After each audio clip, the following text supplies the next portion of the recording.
हमारे एक बाबा है श्री भक्तमाली जी महाराज, नहीं उनसे हमारा क्या गुरु भाव भी है और उनसे एक मैत्री का भाव भी है। तो हमने उनको देखा, वो सुदामा कुटी में रहते थे बहुत पहले, वर्षों पहले। तो उनका केस चला एक जमीन पर और कई वर्षों तक वो केस बेचारे लड़ते रहे जमीन का। हम भी जाते थे, हम छोटे थे तो हम भी उनके साथ में चले जाते थे उनकी गाड़ी में बैठ करके वहां कोर्ट में। तो एक दिन वो इतने परेशान हो गए, और नित्य उनका नियम था बांके बिहारी जी के दर्शन का। वो इतने परेशान, इतने दुखी हो गए कि उनकी कथा छूट रही है, उनका सत्संग छूट रहा है, उनका भजन छूट रहा है कोर्ट के चक्कर। तो उन्होंने तुरंत मुझसे कहा, आज के बाद में हम बिहारी जी नहीं जाएंगे, बिहारी जी नहीं जाएंगे। हमने कहा बाबा ऐसा क्यों?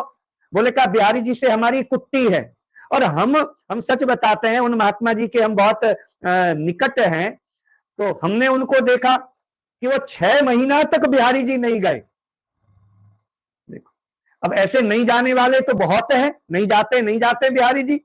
अब जो नहीं जाते हैं, उन्हें मतलब नहीं है बिहारी जी नहीं जाने से, तो बिहारी जी को भी मतलब नहीं है। तुम क्या समझते हो? बिहारी जी को मतलब होगा? नहीं, बिहारी जी को भी क्या मतलब है? भैया अपने संसार में आए हो, सुख दुख भोगोगे, अपना प्रारब्ध भोगोगे, जाओगे, फिर पुनरपि जननम पुनरपि मरणम पुनरपि जननी जठरे शयनम, फिर वो क्रिया तुम्हारी शुरू होगी। बिहारी जी को क्या मतलब है? बिहारी जी को तो उनसे मतलब है जो नित्य आता था पर कुट्टी करके बैठ गया, उसने कुट्टी की उन महात्मा जी ने। और जब कोई हम उनके साथ में रहते थे और कोई पूछता था, बोले बाबा आजकल आप बिहारी जी नहीं आते, तो सीधे सीधे कहते थे, कोई लाग लपेट नहीं, सीधे कहते थे, बोले बिहारी जी से हमारी कुट्टी चल रही है। ये उनकी भाषा ही यही थी, बिहारी जी से आजकल हमारा झगड़ा चल रहा है। कभी आपने झगड़ा किया है? कभी झगड़ा करके देखा है? कीजिए। हमारे यहां कहा जाता है, जब झगड़ा होता है ना, तब प्रेम और बढ़ता है, प्रेम और बढ़ता है।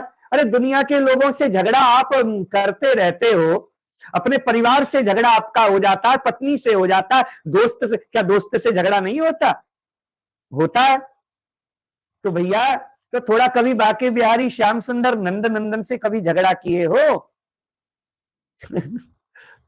कभी झगड़ा